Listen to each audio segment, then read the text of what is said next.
ಎಲ್ಲ ವಿಜಯ ಕರ್ನಾಟಕ ವೀಕ್ಷಕರಿಗೆ ನಮಸ್ಕಾರಗಳು. ನಾನು ಡಾಕ್ಟರ್ ಶಿವಪ್ರಕಾಶ್ ಶೋಸ್ಲೆ, ಮಕ್ಕಳ ತಜ್ಞರು, ಬೆಂಗಳೂರಿನಿಂದ ಮಾತಾಡ್ತಾ ಇದ್ದೀನಿ.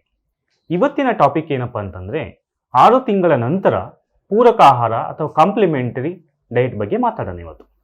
ಸೊ ತುಂಬ ಅಮ್ಮಂದರಿಗೆ ಆ್ಯಕ್ಚುಲಿ 6 ತಿಂಗಳ ನಂತರ ಏನು ಕೊಡಬೇಕು, ಹೇಗೆ ಕೊಡಬೇಕು, ಏನೇನೆಲ್ಲ ಆಹಾರಗಳನ್ನು ಕೊಡಬೇಕು, ಯಾವ ರೀತಿ ಕೊಡಬೇಕು, ಮತ್ತು ಎಲ್ಲಿವರೆಗೆ ಕೊಡಬೇಕು, ಮತ್ತು ಎದೆ ಹಾಲನ್ನು ಕಂಟಿನ್ಯೂ ಮಾಡಬೇಕಾ, ಈ ಥರ ಸಾಕಷ್ಟು ವಿಚಾರಗಳು ಅವರಲ್ಲಿ ಬರೋಕ್ಕೆ ಶುರುವಾಗುತ್ತೆ. ಸೊ ಇದಕ್ಕೆಲ್ಲ ಒಂದು ಸೊಲ್ಯೂಷನ್ನ ಇವತ್ತಿನ ಟಾಪಿಕಲ್ಲಿ ನಾವು ತಿಳ್ಕೊಳ್ಳೋಣ.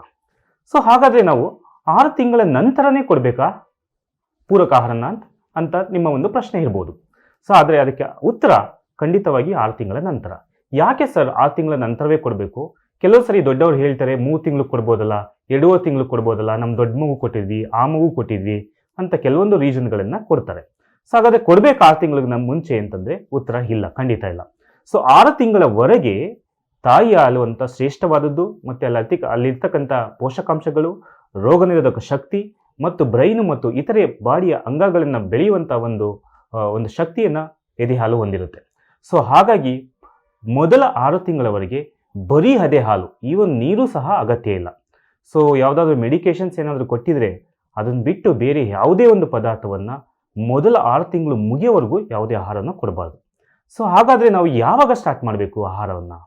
ಸೊ ಆಹಾರವನ್ನು 6 ತಿಂಗಳ ಮುಗಿದು 7ನೇ ತಿಂಗಳು ಬೀಳುತ್ತಲ್ಲ ಆವಾಗ ಸ್ಟಾರ್ಟ್ ಮಾಡಬೇಕು. ಸಮ್ಟೈಮ್ ನಾವು ಏನಾಗುತ್ತೆ 6 ತಿಂಗಳು ಅಂತ ಹೇಳಿದಾಗ ಮಗು 5 ತಿಂಗಳು ಮುಗಿದು 6 ತಿಂಗಳು ಬಿದ್ದ ತಕ್ಷಣ ಸ್ಟಾರ್ಟ್ ಮಾಡ್ತಾರೆ, ಅದು ತಪ್ಪು. ಸೊ ಎಲ್ಲರಿಗೂ ಈಗ ಕ್ಲಿಯರ್ ಆಗಿದೆ ಅಂದ್ಕೊಳ್ತೀನಿ. ಸೊ 6 ತಿಂಗಳು ಮುಗಿದು 7ನೇ ತಿಂಗಳಿಗೆ ಬಿದ್ದ ನಂತರ ಈ ಪೂರಕ ಆಹಾರವನ್ನು ಸ್ಟಾರ್ಟ್ ಮಾಡಬೇಕು. ಸೊ ಹಾಗಾದರೆ ಯಾಕೆ ಪೂರಕ ಆಹಾರವನ್ನು ಎಲ್ಲ ಡಾಕ್ಟ್ರು ಸಹ 6 ತಿಂಗಳು ಅಂತ ಹೇಳ್ತಾರೆ ಅಂತ ನೀವು ಕೇಳ್ಬೋದು. ಸೊ ಯಾಕೆ ಅಂತಂದರೆ ಮಗುವಿಗೆ ಈ ಸೆಮಿ ಸಾಲಿಡ್ ಅಥವಾ ಸಾಲಿಡ್ ಅಂಶವನ್ನು ಅರಗಿಸಿಕೊಳ್ಳುವಂಥ ಒಂದು ಅಂಶ ಬರೋದೇ 6 ತಿಂಗಳ ನಂತರ. ಸೊ ಅದಲ್ಲದೆ ಏನಾಗುತ್ತೆ ಅಂತಂದರೆ, ಸೊ ಭಾಳಷ್ಟು ಮಕ್ಕಳಿಗೆ ಈ ನೆಕ್ ಕಂಟ್ರೋಲು ಅಥವಾ ಹೆಡ್ ಕಂಟ್ರೋಲ್ ಎಲ್ಲ ಅಚೀವ್ ಆಗದೆ ಅರೌಂಡ್ 5ರಿಂದ 6 ತಿಂಗಳ ನಂತರ. ಸೊ ಆ ಒಂದು ಸಂದರ್ಭಗಳಲ್ಲಿ ಮಗುವಿನ ತಲೆ ಎತ್ತಿ ಬಾಯಿ ಬಿಡ್ತಕ್ಕಂಥ ಒಂದು ಶಕ್ತಿ ಬರೋದೇ 6 ತಿಂಗಳ ನಂತರ. ಅದಲ್ಲದೆ ನೀವೇನಾದರೂ ಸ್ಪೂನನ್ನು ಇಂಟ್ರೊಡ್ಯೂಸ್ ಮಾಡಿದಾಗ ಆ ಸ್ಪೂನನ್ನು ಕಚ್ಚಿ ಇಟ್ಕೊಳ್ತಕ್ಕಂಥ ಶಕ್ತಿ 6 ತಿಂಗಳ ನಂತರ ಬರುತ್ತೆ. ಸೊ ಹಾಗಾಗಿ ಇತರ ಅಂಗಾಂಗಗಳು ಸಹ ಬೆಳವಣಿಗೆಯಾಗಿ ಮಗು ಈ ಪೂರಕ ಆಹಾರವನ್ನು ತಗೊಳ್ಳೋಕ್ಕಂಥ ಶಕ್ತಿ 6 ತಿಂಗಳ ನಂತರ ಬರುತ್ತೆ. ಅದಕ್ಕಾಗಿ ನಾವು 6 ತಿಂಗಳ ನಂತರ ಸ್ಟಾರ್ಟ್ ಮಾಡಬೇಕು. ಸರ್ ಹಾಗಾದರೆ ನಾವು ಯಾವ ಪದಾರ್ಥಗಳನ್ನು ನಾವು ಸ್ಟಾರ್ಟ್ ಮಾಡ್ಬೋದು ಅಂತ ಕೇಳ್ಬೋದು. ಸೊ ಹಾಗಾಗಿ ನೀವು ಏನನ್ನು ಸ್ಟಾರ್ಟ್ ಮಾಡಬೇಕು ಅನ್ನೋದನ್ನ ಮುಂಚೆ ನಾವು 4 ವಿಧವಾಗಿ ಈ 6 ತಿಂಗಳ ನಂತರ ನಾನು ಪೀರಿಯಡನ್ನು ಡಿವೈಡ್ ಮಾಡ್ತೀನಿ.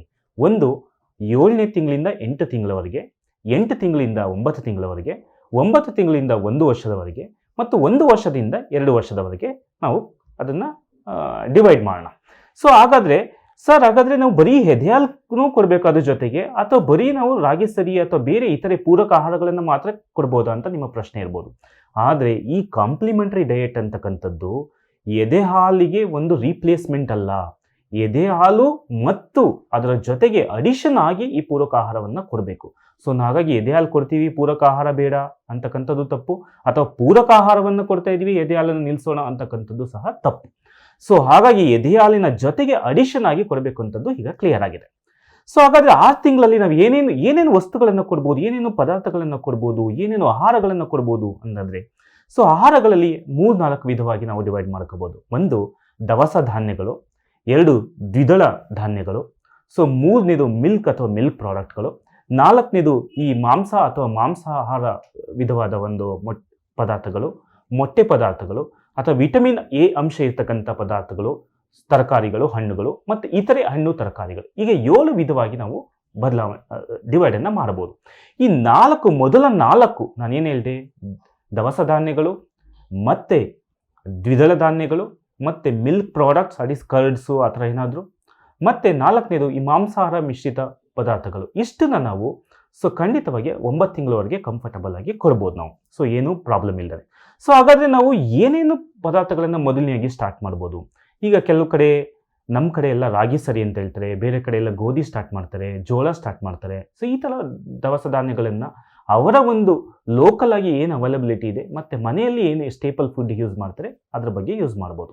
ಸೊ ಹಾಗಾದರೆ ರಾಗಿ ಸರಿ ಅಥವಾ ನಮ್ಮಲ್ಲಿ ಪೂರಕ ಆಹಾರವನ್ನು ರಾಗಿ ಸರಿ ಸ್ಟಾರ್ಟ್ ಮಾಡ್ತಾರೆ. ಹೇಗೆ ಮಾಡ್ಬೋದು ಅಂತಂದರೆ, ರಾಗಿಯನ್ನು ನೆನೆಸಿ ಅದನ್ನು ಮೊಳಕೆ ಬರಿಸಿ ಅದನ್ನು ಚೆನ್ನಾಗಿ ಹುರಿದು ಅದನ್ನು ಪೌಡ್ರ್ ಮಾಡಿ ಅದನ್ನು ನಾವು ರಾಗಿ ಸರಿಯಾಗಿ ಮೆಲ್ಲವನ್ನು ಮಿಶ್ರಿತವಾಗಿ ಕೊಡ್ಬೋದು. ಸೊ ಹಾಗಾದರೆ ನಾವು ಎಷ್ಟು ನೀರು ಹಾಕಬೇಕು ಹಾಗಾದರೆ ಈ ಸರಿಯನ್ನು ಮಾಡುವಾಗ? ಸೊ ನೀರು ಥರ ಹಾಕಬೇಕಾ ಅಥವಾ ಮಗು ಹಾಲು ಕುಡಿತಾ ಇದೆ, ಹಾಲು ಕುಡಿದು ಈಗ ಸ್ಟಾರ್ಟ್ ಮಾಡ್ತೀವಿ, ಹಾಲು ಥರನೇ ಕೊಡಬೇಕಾ ಅಥವಾ ತುಂಬ ಗಟ್ಟಿ ಕೊಡಬೇಕಾ ಅಂತ ಒಂದು ಡೌಟ್ ಬರುತ್ತೆ. ಸೊ ಮೊದಲನೇದಾಗಿ ನಾವು 6 ತಿಂಗಳ ನಂತರ ಹೇಗೆ ಕೊಡಬೇಕಂತಂದರೆ, ಒಂದು ಸ್ಪೂನ್ಗೆ ನೀವು ಮಿಕ್ಸ್ ಮಾಡಿದಾಗ ಸ್ಪೂನಿಂದ ಈಸಿಯಾಗಿ ಬೀಳಬಾರ್ದು, ಲೈಕ್ ತುಪ್ಪ ಥರ ಬೀಳಬಾರ್ದು ಅಥವಾ ನೀರು ಥರ ಬೀಳಬಾರ್ದು. ಅದು ಹಿಂಗೆ ಅಳ್ಳಗಾಡಿಸಿದಾಗ ತುಂಬ ಈಸಿಯಾಗಿ ಸ್ಪೂನಿಂದ ಕೆಳಗಡೆ ಬೀಳಬಾರ್ದು, ಆ ಥರ ಒಂದು ಇರಬೇಕು. ಸೊ ಒಂದು ಕ್ರೀಮ್ ಅಂತ ಹೇಳ್ತೀವಲ್ಲ, ಕ್ರೀಮ್ ಥರ it should be there. So ಹಾಗಾಗಿ ಅದು ಬಾಯಿಗೆ ಹೋದ ತಕ್ಷಣ ಇಮಿಡಿಯೇಟಾಗಿ ಹೋಗಬೇಕು, ಆ ಥರ ಇರಬೇಕು. ಮತ್ತು ಯಾವುದೇ ಒಂದು 7 ತಿಂಗಳು ಅಥವಾ 8 ತಿಂಗಳ ಒಳಗೆ ನಾವು ಅದನ್ನು ಗ್ರೈಂಡರು ಮಿಕ್ಸ್ಚರು ಯೂಸ್ ಮಾಡಿ ನಾವು ಏನು ಮಾಡ್ತೀವಿ, ಆ ಥರ ಒಂದು ಮಿಕ್ಸ್ ಮಾಡಿ ಅದನ್ನು ಪೌಡ್ರ್ ಮಾಡಿ ಅದನ್ನು ಪೇಸ್ಟ್ ಥರ ಮಾಡಿ ನಾವು ಅದನ್ನು ಕೊಡ್ಬೋದು. ಸೊ ಹಾಗೆ 9 ತಿಂಗಳಾದ ನಂತರ ಏನಾಗುತ್ತೆ, 8 ತಿಂಗಳು ಅಥವಾ 9 ತಿಂಗಳಾದಾಗ ಒಂದು ಬಂಪ್ಸ್ ಅಂತ ಹೇಳ್ತಾರೆ, ಅಂದರೆ ಏನಾದರೂ ಒಂದು ಥಿಕ್ಕಾಗಿರಬೇಕು, ಆ ಥರ ಒಂದು ಮಾಡ್ಬೋದು 8 ತಿಂಗಳಲ್ಲಿ. ಈ 9 ತಿಂಗಳಲ್ಲಿ ಗ್ರೈನ್ಸ್ ಇರಬೇಕು, ಈಗ ರವೆ ಉಪ್ಪಿಟ್ಟು ಇದೆಯಲ್ಲ ಆ ಥರ ಏನಾದರೂ ಮಗುಗೆ ಬಾಯಿಗೆ ಸಿಗೋ ಥರ ಇರಬೇಕು. ಸೊ ಹಾಗಿದ್ರೆ ಅದನ್ನು ತಿನ್ನೋಕ್ಕೆ ಶುರು ಮಾಡುತ್ತೆ.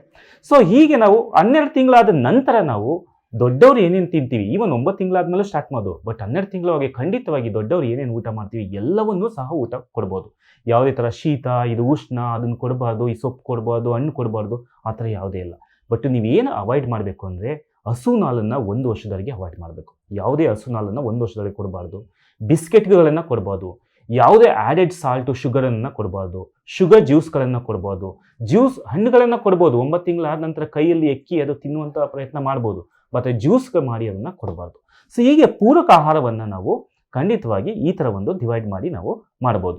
ಎದೆ ಹಾಲನ್ನು ನಾವು 0 ಡೇಸಿಂದ 2 ವರ್ಷ ಅಥವಾ ಈವನ್ 2 ವರ್ಷದ ನಂತರವೂ ಸಹ ಕೊಡೋ ಪ್ರಯತ್ನ ಮಾಡಬೇಕು. ಸೊ ಎದೆ ಹಾಲನ್ನು ಯಾವತ್ತೂ ನಿಲ್ಲಿಸಬಾರ್ದು. ಸಮ್ಟೈಮ್ಸ್ ಏನಾಗುತ್ತೆ, ಮಗು ಚೆನ್ನಾಗಿ ತಿಂತಾ ಇದೆ, ಎದೆ ಹಾಲು ನಿಲ್ಸೋಣ ಅಂತ ಹೇಳ್ತಾರೆ. ಕೆಲವೊಂದು ಟೈಮ್ ಸರಿಯಾಗಿ ತಿಂತಿಲ್ಲ ಮಗು, ಎದೆ ಹಾಲು ಕೊಡ್ತಿರೋದಕ್ಕೆ ಮಗು ಸರಿಯಾಗಿ ತಿಂತಿಲ್ಲ, ಎದೆ ಹಾಲು ನಿಲ್ಸೋಣ ಅಂತ ಒಂದು ಪ್ರಶ್ನೆಗಳನ್ನು ಕೇಳ್ತಾರೆ. ಅದೆಲ್ಲ ತಪ್ಪು ಮಾಹಿತಿ. ಎದೆ ಹಾಲನ್ನು 2 ವರ್ಷ ಮತ್ತು 2 ವರ್ಷದ ನಂತರವೂ ಸಹ ಕೊಡುವ ಪ್ರಯತ್ನವನ್ನು ಮಾಡಬೇಕು. ಯಾವುದೇ ಕಾರಣದಲ್ಲೂ ಅದನ್ನು ನಿಲ್ಲಿಸಬಾರ್ದು. ಸೊ ಓಕೆ, ಇದೆಲ್ಲ ಪೂರಕ ಆಹಾರಗಳನ್ನು ನೀವು ತಿಳ್ಕೋಬೇಕು. ಅದಲ್ಲದೆ ಮಗುಗೆ environment important. Taste, different fragrance, taste ಮತ್ತು ಶೇಪ್ಸು, ಇದೆಲ್ಲವೂ ಸಹ ಮಗುಗೆ ಎಕ್ಸೈಟ್ ಮಾಡುತ್ತೆ. ಸೊ ಈ ಥರ ಎಕ್ಸೈಟ್ ಮಾಡ್ತಕ್ಕಂಥ ಒಂದು ಎನ್ವಾನ್ಮೆಂಟನ್ನು ಕೊಡಬೇಕು. ಮತ್ತು ಸ್ಕ್ರೀನ್ ಟೈಮು, ಮಗುಗೆ ತಿನ್ನಿಸುವಾಗ ಮೊಬೈಲ್ ತೋರಿಸೋದು ಮತ್ತು ಟಿ ವಿ ತೋರಿಸೋದು, ಈ ಥರ ಒಂದು ಪ್ರಯತ್ನಗಳನ್ನು ಮಾಡಲೇಬಾರ್ದು. ಈ ಥರ ಎನ್ವಾನ್ಮೆಂಟ್ಗಳು ಡಿಸ್ಟ್ರಾಕ್ಷನ್ ಆಗುತ್ತೆ. ನೀವು ಯಾವುದೇ ಒಬ್ಬರು ಪೇರೆಂಟ್ಸು ಮಗುಗೆ ವೆರೈಟೀಸ್ ಆಫ್ ಫುಡ್ಡನ್ನು ನೀವು ಇಂಟ್ರೊಡ್ಯೂಸ್ ಮಾಡಲಿಲ್ಲ 1 ವರ್ಷದ ಒಳಗಡೆ ಅಂತಂದರೆ, ಮಗು 1 ವರ್ಷದ ನಂತರ ಅದು ತಿನ್ನಲಿಕ್ಕೆ ಭಾಳ ಕಷ್ಟಪಡುತ್ತೆ. ಮತ್ತು ಓನ್ಲಿ ಸ್ಪೆಸಿಫಿಕ್ ಆಗಿ ಪಿಕ್ಕಿ ಈಟರ್ಸ್ ಅಂತ ಹೇಳ್ತಾರೆ, ಓನ್ಲಿ ಸ್ಪೆಸಿಫಿಕ್ ಫುಡ್ಡನ್ನು ಮಾತ್ರ ತಿನ್ನುವಂಥ ಪ್ರಯತ್ನವನ್ನು ಆಗ್ಬೋದು. ಸೊ ಈ ಎಲ್ಲ ಕಾರಣಗಳಿಂದ ನೀವು ಪೂರಕ ಆಹಾರವನ್ನು ಇಂಟ್ರೊಡ್ಯೂಸ್ ಮಾಡುವಾಗ ನೀವು ಈ ಎಲ್ಲ ಅಂಶಗಳನ್ನು ಗಮನದಲ್ಲಿ ಇಟ್ಕೊಂಡು ಪೂರಕ ಆಹಾರವನ್ನು ಇಂಟ್ರೊಡ್ಯೂಸ್ ಮಾಡಬೇಕು.